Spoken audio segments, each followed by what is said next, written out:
Hey guys, it's Dylan here, and today I'm doing something a little bit different. I write from time to time.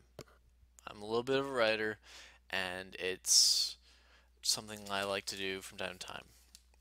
And recently I rediscovered something that I wrote a very long time ago, about 3.5, 4 years or so ago. It's been a very long time since I wrote this.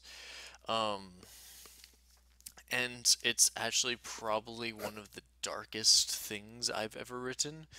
Um, I'm not exactly proud of that, but it's basically one of the darkest things I've written, and it's actually a few pages of stuff, but they're not like full pages or anything.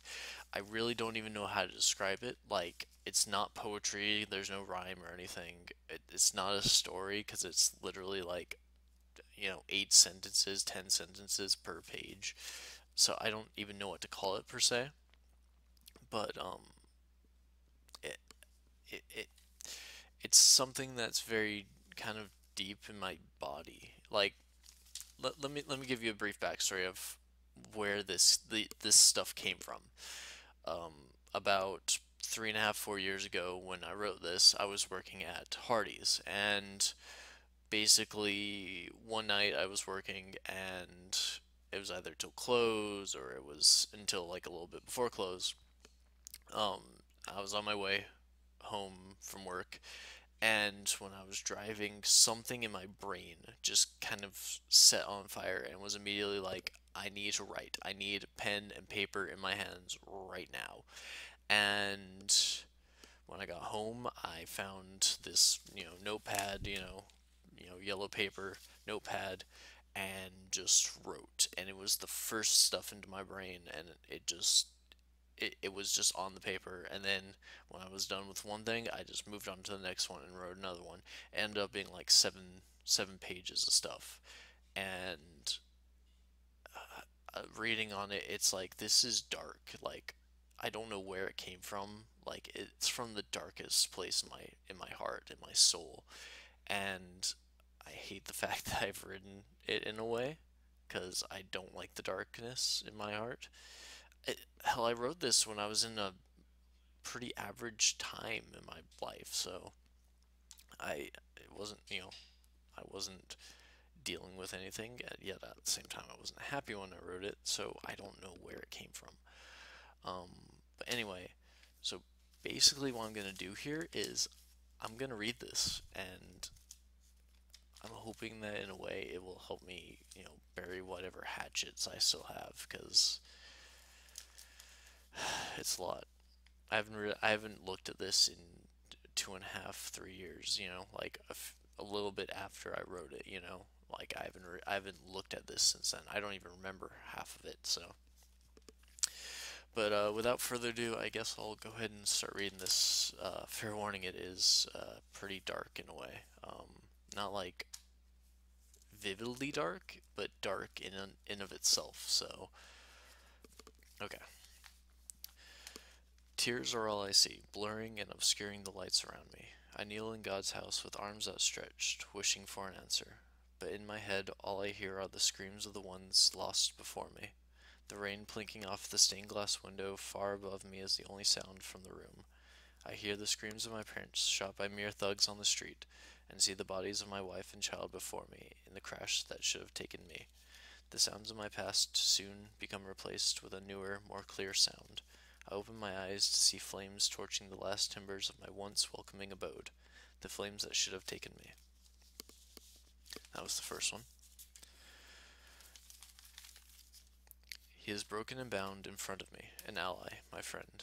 His captor lies behind me, slowly dying in a pool of his own blood. My ally's arms and legs sit at strange angles, pools of blood visible at many points. His ribs, or what's left of them, are visible, pressing close to his skin. He moves his mouth, but to no avail, as no words are spoken.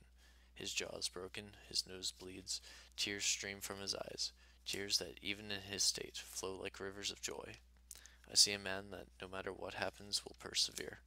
He gets the last laugh as I save him from his mortal shackles. That was the second one. This is the third. Blood covers my hands, glistening in the moonlight. She lies before me, her wrists slit, knife in hand. The blood is becoming black like the sky above us. On the balcony lies a note, written in a steady hand. My daughter, destroyed by a love lost, joins her love in the afterlife. She performed this task knowing full well that all the choices I made were in her best interest. She had forgiven me many years before, and hoped that I had done the same. I had, my soul screamed, to be with her and her mother, but I knew that they they wanted me to stay and right the wrongs. I think that was, I don't even remember which one. Some of these may or may not be out of order, but yeah, I have two more here. I can feel her eyes piercing my soul, tears slowly accumulating at the corners, the gun shaking in her hands. I sit on my knees before her, determination in my own eyes, a promise between us never to be spoken. The street is empty and quiet, no light adorn it, only the radiant glow of the moon. She asks as I'm sure. A nod is the only response she gets. She turns her head and tears fall through the darkness to the loving embrace of the earth, and then eternal silence. And then the last one. I kneel there in the mud, the pool of blood in front of me slowly getting closer. In it lay her body, cold and lifeless. In her shirt. 3 holes in her shirt is all I can see. The knife, not even 2 inches to my right, half buried in the mud. My own clothes feel heavy with her blood. The pool has finally reached me, cold and wet. The rain now begins to fall in the clearing. I attempt to stand, but immediately collapse, unable to pry my eyes from the holes. My pants, covered in mud and blood, and my shirt wet from the rain, hold me down to this mortal realm. Water streams down my face, but none of them tears. All of the color is gone from her face, the one who cared. I apologize and finally turn my gaze.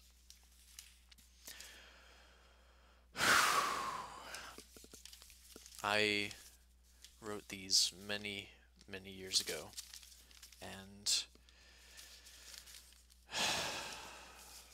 it's it's still as dark as I remember, and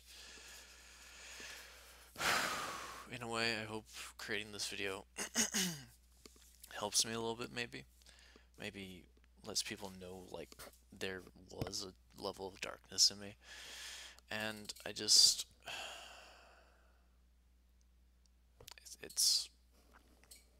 I don't ever want to feel, the way that I do in those pages again.